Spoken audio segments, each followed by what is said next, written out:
Hello, friends and neighbors, and welcome to episode 46 of Ray and Benny Talk Sports, the Herm Edwards edition. He wore 46 to the Jets. Remember Herm Edwards?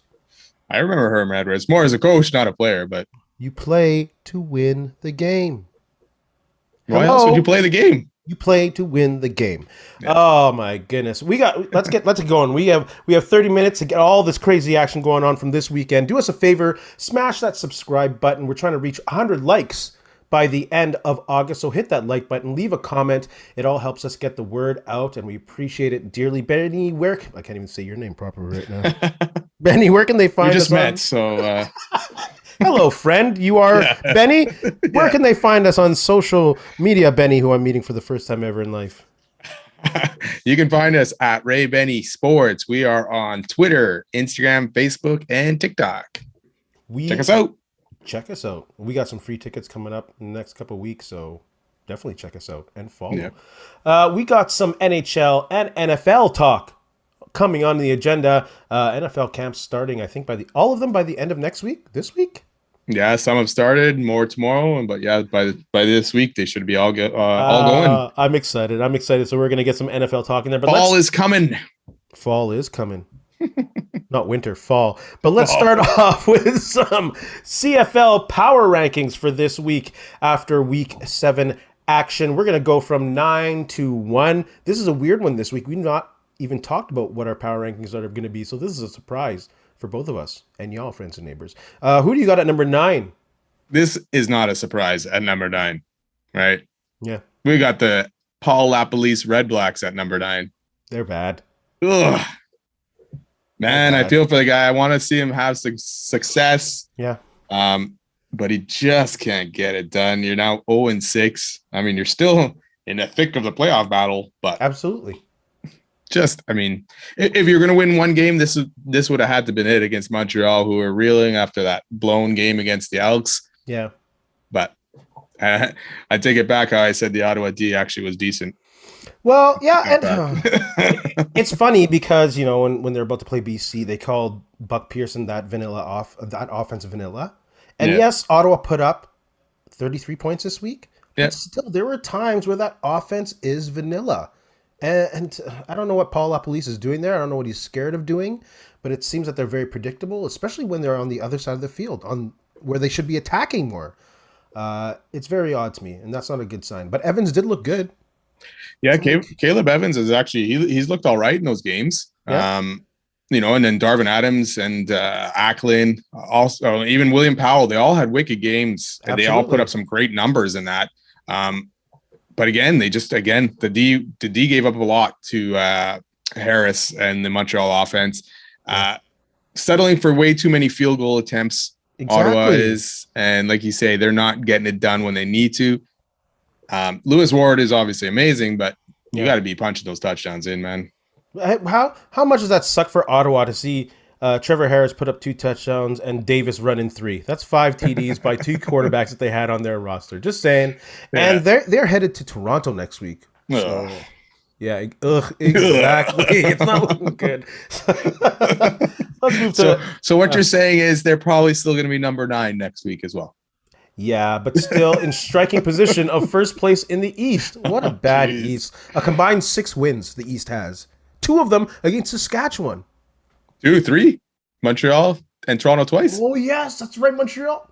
Oh, Saskatchewan. We'll get to you, Saskatchewan, coming up pretty quickly. I have Hamilton at number 8. I agree. Great effort again. Couldn't get it done against a really good team. Another team who's bad in scoring position. They're in the red zone 16 times this year. They've converted 4 of them. 0 for 3 last game. Like, that's a recipe for disaster. And it is disastrous in Hamilton. I don't know if Kahari can help them. Yeah, I mean, you're 1-5 for a reason, and not being able to finish off in the red zone is a big reason of that. And then Dane Evans again with the turnovers. He had one more interception. Their running game also hasn't been getting going at all, so that's not helping that offense move. It's basically one-dimensional. Evans is throwing a lot, completing a lot, but making a lot of mistakes. So they're going to sit at number 8 for a while. But again, they're within striking distance of first place. And another 1-score loss. Yeah. Like when you keep missing out in the red zone and you keep losing by 1 score, That's a killer. That's a killer. It is, and I mean, the offense last year was moving pretty good, even when Evans was in or Mazzoli was in. They were getting the points, right? So what I can't figure out what's missing from them this year besides Evans being the full-time quarterback. But yeah, the edge, too many mistakes. The edginess of their O-line in the rushing game, I think, is kind of missing, and they picked the wrong QB. I think, man, they picked the wrong QB.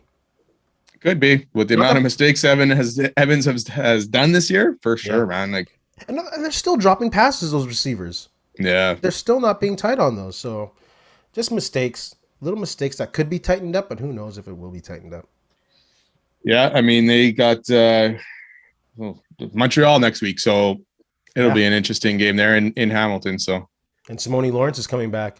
Yeah, he's back from the injured list, so that's a good boost for them. But, I mean, defense I don't even think is their problem, anyways. Right? No, So they have no momentum on offense, no running game, no force off the O line. They held BC to 17 points, right? Yeah. So you think that gives you a pretty good chance to win a game, but not this year for Hamilton. No.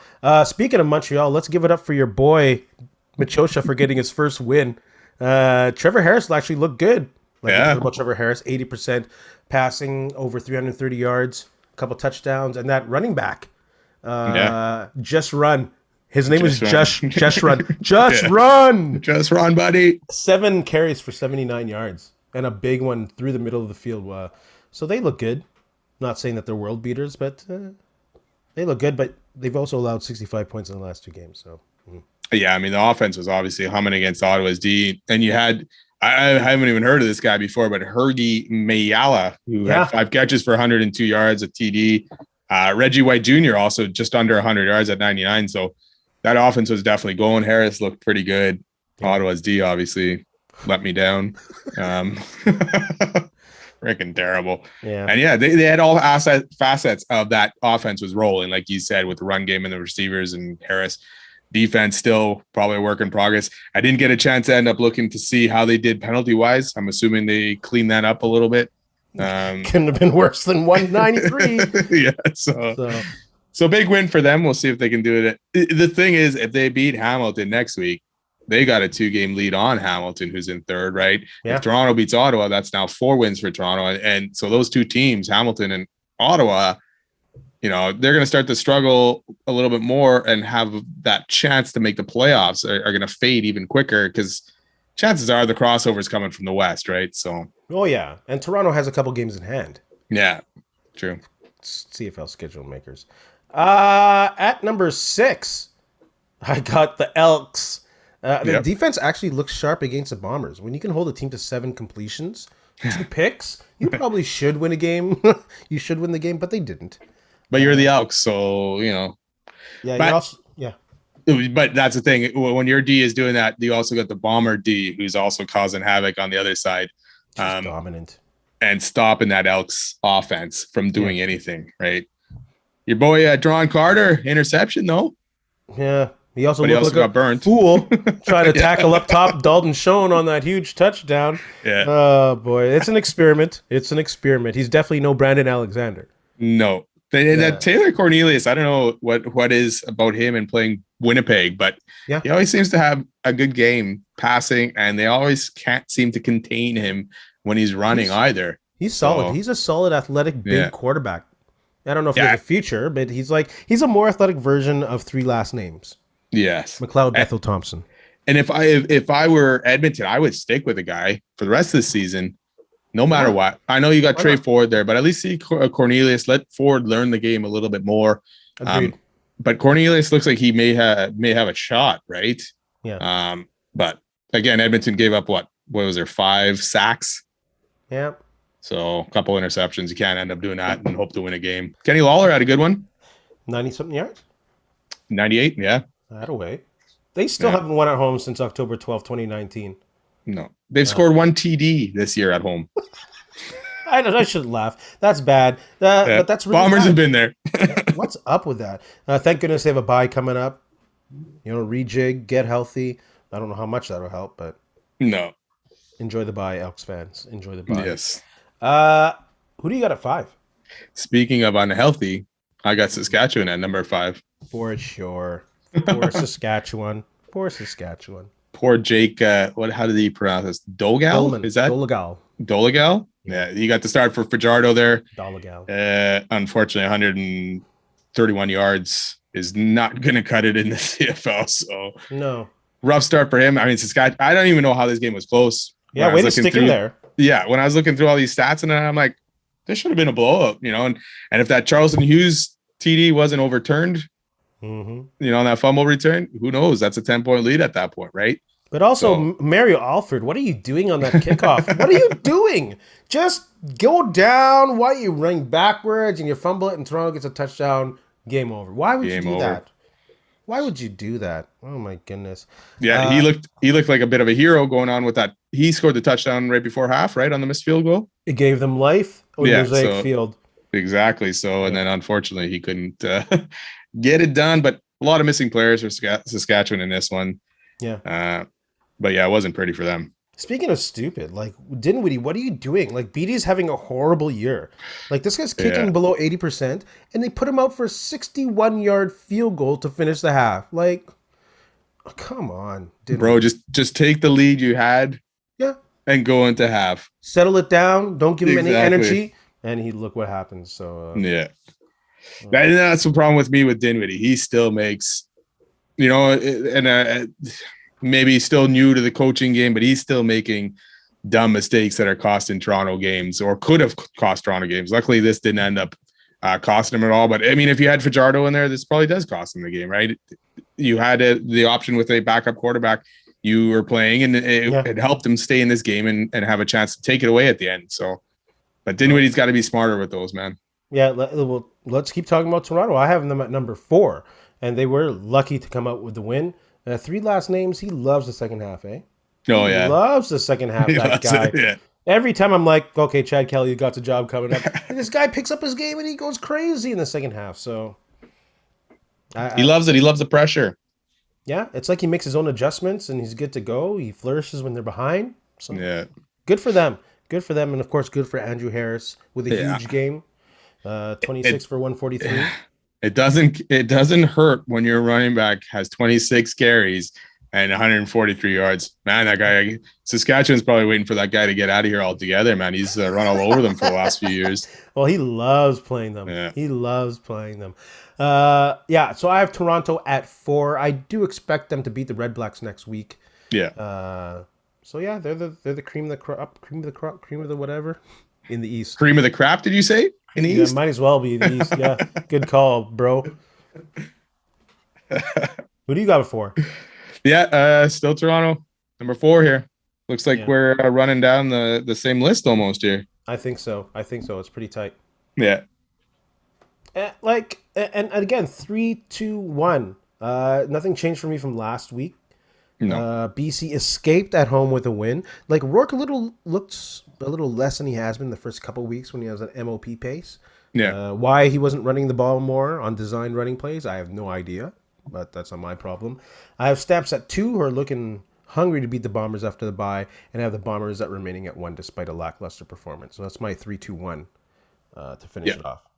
I agree with you on all 3 of those, and I agree that Rourke, he's maybe come back down to earth a little bit, especially after that Bomber game. Maybe there's more tape on him now to see kind of what he does. Absolutely. And what he does wrong. He still had a decent game. They still pulled out the victory. I would give more credit to probably the defense on this one. But yeah, he's still a rookie, still looking good though. BC's 4-1. Calgary had the bye week, and like you say, they're getting ready. They're ready to try and knock the Bombers off that top perch. And they might have a good chance at it. The Bombers at this point, I think they've played a lot of games. They played a lot of games in short amount of days. They probably would love a bye week, but they're not going to get it this week. Yeah. So, like you say, completing 7 passes, 2 of them were TDs. Yeah. And the one to Bailey was pretty crazy too. He jumped over and got the ball through the guy. That was an amazing catch, but they can't do that against Calgary. No, you're not going to win too many games against Calgary by that, because Calgary's offense, as good as Winnipeg's defense is, Calgary's offense is probably going to put up some points. Even though last game they only got the 1 TD off the short field, off the fumbled kickoff or whatever by Grant. So, but It's in Calgary. It's a different story. It's going to be a tough matchup. You know, Olivier, is Augustine out? Have you heard any updates on him? I haven't heard any updates. Did he leave last game? I can't remember. I thought he had left last game, but maybe I'm wrong on that. I can't remember him leaving last game. Maybe I'm wrong. But Olivier did have 13 carries last game, 4.8 average. That's better. Hopefully he can keep it going. I have a question for you. Like, Colin Kowski's playing great at center, but Couture is going to come back. Do you think about looking at Jeff Gray and replacing him with Colin Kowski at guard? Because I've been looking at Gray, and not saying he's horrible, but in regards to that running game, his inability to pull or recognize people coming from around him to finish off the play behind the line, it's really frustrating. So I don't know. Thoughts on that? Yeah, I mean, if that would help the situation, I'd definitely give it a shot. Why not? I mean, he's played well at center. Yeah. So, he could probably slide over to guard and do a pretty good job there. So, they got to get this running game going. Yeah. They're 7-0, yes, but the offense still, it's had its good games, but it's not humming. Not at all. This running game, this run game is a huge factor, and yes, it's on the running backs, but it's also on the O-line not opening enough holes and good enough holes. So I would try anything at this point. But you still, like you say, you still have Gray, you still have Dobson there too. Yeah. So it's not like if it doesn't work, hey, you switch back and everything will be back to where it was. Yeah, if there's anyone on the Stamps roster who wants to call the Bombers offense vanilla or anything like that, please feel free to wake them up, because it's weird. Like, they go into this, maybe again, like you mentioned last week, underestimating who they're playing. Yeah. They just look flat. Again, no play action, nothing like jet sweeps or anything. Like, again, Adamski's gone, but use Janarian Grant. Yeah. Use him more. Why not? For sure, man. Yeah, use some screens or something. It's frustrating to see that offense sputter like that. Yeah, and the two good games that it's had really is Calgary, BC. So the two top teams that were in the CFL chasing them, right? The rest of the time, Ottawa, Toronto, Edmonton, it hasn't been very good. Even Hamilton, it hasn't been good. Mm-hmm. So maybe they get up for these bigger games and they're playing down to their opponents in these other ones. So they need to play up to Calgary this time. They're gonna have to get up there. And again, even against Edmonton late in the game, they got a little bit of help by that roughing the kicker play that ended up killing the game for the Elks. Jeez. So, but even they're about to punt back with only a 7-point lead. So, yeah, a lot of people like to say be happy with 7-0, but that doesn't mean you can't criticize the team. No, yeah, and they still got room for criticism, and absolutely, they got room for praise and everything like that. So we're gonna keep an even keel, and 7-0 is great. I mean, they've probably almost clinched a crossover spot to the East. Yeah, they're almost there, eh? Crazy. What's the earliest that CFL team has ever clinched a playoff spot? That might be broken this year. Yeah, by Labor Day, eh? By Labor Day, someone in the West is going to the East. Don't forget to join us later in the week for our Week 8 matchup predictions. PLD Presser. Let's move on to the Winnipeg Jets. Your thoughts on his thoughts about agent and going to Montreal and whatnot. Yeah, I mean, it's great. I guess not great, but I guess it's good that he finally signed a 1-year deal for $6 million, right? Yeah. He says he hasn't asked for a trade, never answered if he was willing to commit long-term, which I understand. You're still only 24, but this, and he says the stuff from his agent was blown out of proportion. Okay, that's fine. But the agent shouldn't have came out and said what he said then. And the agent is not going to say what he said unless he probably runs it by PLD as well, right? Absolutely. So if you're saying this and it was all nothing, the media is making a big deal out of it, then keep this under your hat for now. If you come out and say, "Hey, I'm looking to probably move on in 2 years," what's the fan base going to do, man? They're gonna get upset. Of course, especially on Twitter. On Twitter. Well, especially social media altogether, man. But it doesn't help the fan base, especially with what's going on with the Jets lately, right? We're losing guys. We got guys who want out. You got stuff like Scheifele saying, "Hey, I got to see what's going on to commit." You got now Rick Bowness coming out and saying he talked to the team and there was no locker room issue last year. Okay, so Stasny was lying, I guess. Even Dubois with some of his comments last year was lying, but the guy's borderline on trying to talk his way out of a second team already. And he's only 24. A trade offer was made at the draft. So obviously the comments initiated action. Yeah. Which is what they wanted. Sure, you didn't technically say, "I want out of Winnipeg," but give me a break. I want to go to free agency. I want to explore free agency. We get it.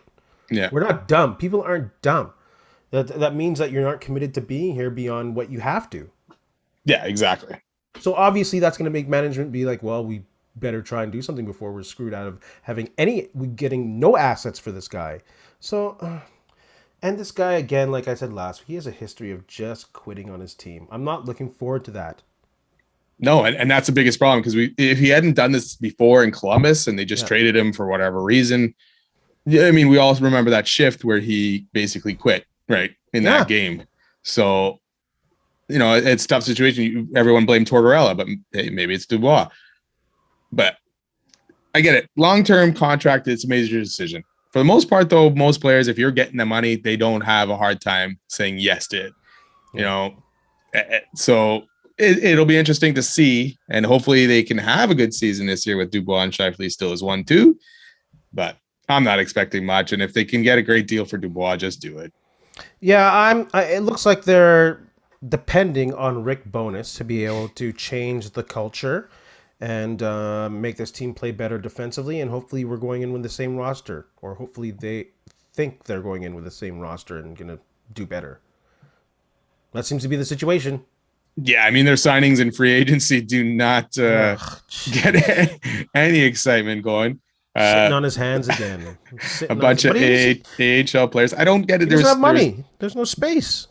But there's some guys. Dylan Strome, you could have got him for that 1-year deal. There's a couple other guys that you could have shopped around for, man. They're still going to concentrate on their RFAs and get them and get bottom of the barrel. You know how it is. Who's your top six? I guess that's Wheeler still staying in the top six then. He's going to stay. You talked about Columbus earlier. So let's talk about one of my favorite Jets of all time, Patrik Laine, inking an extension 4 years, $34 million to stay in Columbus, which is kind of surprising since we talked about him and him maybe wanting to go LA. Yeah, you had mentioned last week, and he settled down. Johnny Hockey effect. Which is, that was a shocking deal to me because he only had 1 year before he could go to RFA status, right? Mm-hmm. So I fully expected him to sign the 1 year deal. He'll play in Columbus, but I guess them getting Gaudreau kind of got him excited a little bit. It's a pretty hefty contract for Laine, so he's going to have to step up a bit. He's going to have to hit that 50-goal mark now. Yeah. I know last year he only played 56 games, 26 goals, 56 points, so at least a point a game. But he had a rough year last year. Yeah, but he got it going later. He had some good stretches. Again, like him, he was pretty streaky. He had how many games did he score? Like 2 or 3 goals in the games, for a good 5 to 6 game stretch or something like that. So yeah, it's a good deal for him for sure. Good for he's going to have Gaudreau on one side. Absolutely. But, I mean, they had to trade Oliver I'm not going to say this straight. Bjorkstrand. There you go. Yeah. So they had to trade him away just to get under the cap. This was another one that Jets probably could have looked into that deal a little bit. That was a 9-year vet. That's a 9-year vet they got rid of to get Laine in there. So to get Laine in there, and he scored actually more goals than Laine last year. But I guess the excitement of Gaudreau and Laine, but who's going to center them? Roslovic? They'll figure it out.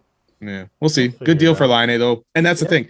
That's the thing that sucks. Laine signed 4 years at least. PLD's whining about getting out. Yeah, but Laine was the problem. Laine said, "There's no place I'd rather play in this league." After he signed the contract. Okay, that's pretty good. Well, hey man, 4-year deal there for sure. Yeah, absolutely, and not a large market either. No, good for him. Yeah. Another trade that happened. Your boy Matthew Tkachuk going from Calgary to Florida, and all of a sudden he hates the Tampa Bay Lightning. Whatever. Is he going to hate Paul Maurice too afterwards? Probably. Not a bad deal for Calgary. They got Huberdeau, Mackenzie Weegar, prospect, and a first rounder. Yeah, it's a pretty good deal to get out of there, especially with Huberdeau. If he can continue on and match what he did last year points wise. Yeah. I know he's only got a year left on his deal, so it'll be interesting to see if he signs. But he's not going to sign.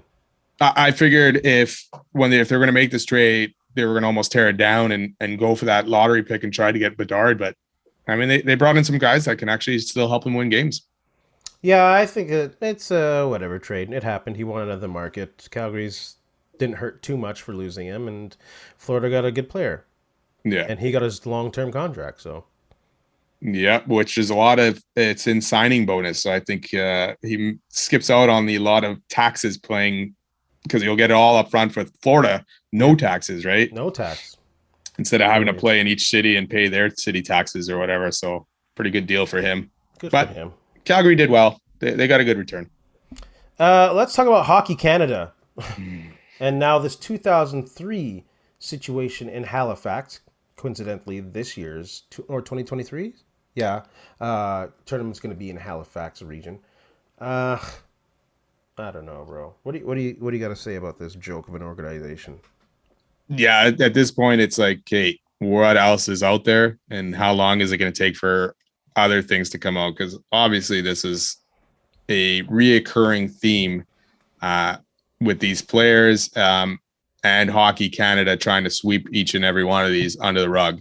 Right? Yeah. We talked about it last time with their fund and paying off people and hoping these things would all go away, but again, whoever was there, whoever's been there for the longest time, or through any of these things should be canned, thrown out the door, prosecuted if they need to be. Absolutely. The players need to be prosecuted if everything is proven to be true. But again, man, this is going to go on because I'm sure this is not the only two cases. I mean, there obviously absolutely there's more, not, but man. This the has two to that be, just came out, man. So this has to be an absolute wake-up call for all organizations. I don't care if you're the MJHL, you're the CHL, all of these organizations have to have a thorough audit and encourage victims to step forward against this silliness, because it's just a fraternity of bros protecting bros. And this hockey culture that we've been talking about since the Chicago Blackhawks ordeal. Like, this is just a tip of the iceberg, man. Yeah. It can't stop at the World Junior level. Like, there has to be inquiries at all levels of hockey to get rid of this dirty fraternity that they have. No, and you got to think, if these guys did it once, I'm sure they did it twice, 3 times, 4. More than that. There's got to be way more than, yeah, one player might end up being involved and then say, holy shit, what the hell did I do? I'm never doing it again. But some of these other guys, like Jordan Tutu said in his book, the girls are throwing themselves at him. They were more than more occasions where it was just more than one-on-one. So, at some point the guys are going to end up taking advantage of the situation and Absolutely. Take advantage of a girl as well. So, it's terrible, man. It's terrible. And it's like all this stuff has to come out. Hockey Canada needs to clean their shit up. Oh, they have to burn it down. Yeah, burn it. Yeah, exactly. They have to burn it down. Exactly. There's nothing to clean up. The whole organization is dirty. Yeah. Burn the fucking thing down. Big time, man. Yeah. Let's talk about some NFL before we hit this end of the show, Mark. We got the Mount Rushmore of QBs going into the 2022-23 season. I wonder how we didn't even talk about this either. I'm really curious to see who you got on your Mount Rushmore. You want to go first? I'll give you a couple and then see if you match them. All right. Okay. I got Aaron Rodgers and Patrick Mahomes. I got Karen too. As much as I had lost respect for him as a person, there's probably no other QB I had in the league on a final drive to win a game than Aaron Rodgers. Yeah, for and sure. Patrick Mahomes, he's probably still the most dynamic player at the position. Yeah, for sure. Same with me on Rodgers. Like, he plays on the hated Green Bay Packers for me, but he's always had wicked seasons. MVP last year. I'm sure he's going to come back for more, so it'll be interesting. And Mahomes, I see a bounce back season. Not that he had a terrible season last year, but from the high standards he set, it wasn't as good. But he'll have another good season. And he's paired up with an offensive genius in Andy Reid. So yeah, but he lost his main guy, Tyreek Hill, so that'll be interesting. Yo, fantasy draftees, whoever y'all playing, look for Hardman this year. Look for Hardman. That was a talk last year too, and the guy didn't cut it. But yeah, because they still had Tyreek. I'm going to give you two, and you might not have these on your list. All right, or you might. One I have Derek Carr, and the other I have Joe Burrow as my final two on my Mount Rushmore. Who do you got? I don't have those. I still have the old guys. I got Tom Brady and Matthew Stafford. I'm going to go with. What? Yeah. Stafford had a pretty wicked season last year, man. And now he's got a second year in this Rams offense, which is a pretty dynamic offense. It's set up for him to have success. Yeah. You got Allen Robinson, Cooper Kupp now there, so I expect another big one from him. And Tom Brady, how do you keep him off, man? what is he? 49, 40, 50, 55? I don't know. Yeah. Leading the league in TDs. We'll see. Yeah, at some point, old age is going to hit him. For sure. Yeah. I think it's this year and a bit of last year. That's what we thought last year. I kept him off just because I think there's the two QBs that I picked are just better at this point and have a higher ceiling to move forward. Like Derek Carr, this guy carried the Raiders by himself. It's insane. And he didn't have a receiver like Devontae Adams. So I think he'll only get better. This guy has a huge completion rate percentage over the past couple of years. And he's like the only QB to be in the top 5 of yards and completions. So, and Joe Burrow's crazy. I'm excited to see what Carr can do now with Devontae Adams, Waller. Renfro had a pretty good season last year too, so it'll be interesting. This is his time because he's always kind of been on the bubble kind of thing where he's had good seasons and then he falters at some point or he makes mistakes. So the pressure is there now. He's going to have to perform and he's going to have to. It's a tough division. You got to win games. There's a lot of good quarterbacks in that division with Wilson, Mahomes, and Herbert as well. And those are the other guys that could have possibly be part of this list as well. So it's going to be a crazy division. I'm excited to see what happens in that division. And I'm taking Joe Burrow over Tom Brady because the dude made it to the Super Bowl with a trash O-line. Yeah. Led the league in completion percentage and yards per attempt with a trash O-line and a middle-of-the-road defense. And that's coming off the injury where he missed the whole pretty much or a lot of the first year, right? So I totally forgot about that. Came back from that. Yeah, like you said, his O-line wasn't very good. They built that up this year, so it'll be interesting to see there. Yeah. And see if Jamar Chase can keep going too. I'm not looking forward to seeing that team twice a year. And you have Higgins and Boyd.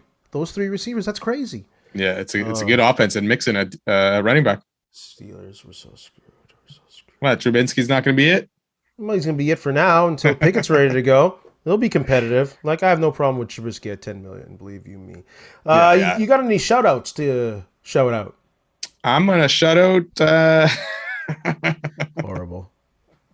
I'm going to shout out Andrew Harris for Russia. Get the marbles out of my mouth here. For eclipsing the 10,000-yard rushing mark. First Canadian running back to hit that 10,000 mark. So good for him. And he's still moving up that list. Yeah. He's not that far away from Charles Roberts and Johnny Bright. He might be able to hit this year. We'll see. If he sure in 3-4 games. Yeah, Charles Roberts for sure. But maybe at the end of this one, he's sitting behind 3 guys only. So there you go. Shout out to him, man. I was okay with the Bombers not signing him, but now I'm almost like, well, maybe we should have signed him. Winnipeg. It would be nice to see him pass the 10,000 yard mark. Shout out to Brooke Henderson for winning her second major. Crazy ending to her round. I think it was a 71 her last round. She got 3 birdies on the last 5 holes. Right on. To win the Amundi Evian Championship. She also won the 2016 PGA Women's Major. Amazing. Yeah. Benny, I think she made $1 million there too. That's cool. Yeah. Benny, you got anything to say to the people? You know what? Thanks a lot for listening. Don't forget to subscribe and follow and check us out and have a good one. And in the famous words of Joe Namath, if you aren't going all the way, why go at all? That dirty man probably said that to some women back in the day. Oh, God. The Broadway story of Joe. that guy. Yeah. Oh, jeez. Clean it out. Be kind. Be safe. Help each other out. Hey, friends and neighbors, don't forget to check us out online on Facebook, TikTok, Instagram, and Twitter at Ray Benny Sports. And don't forget to check out our YouTube channel. Leave a like, leave a comment, tell us what you think.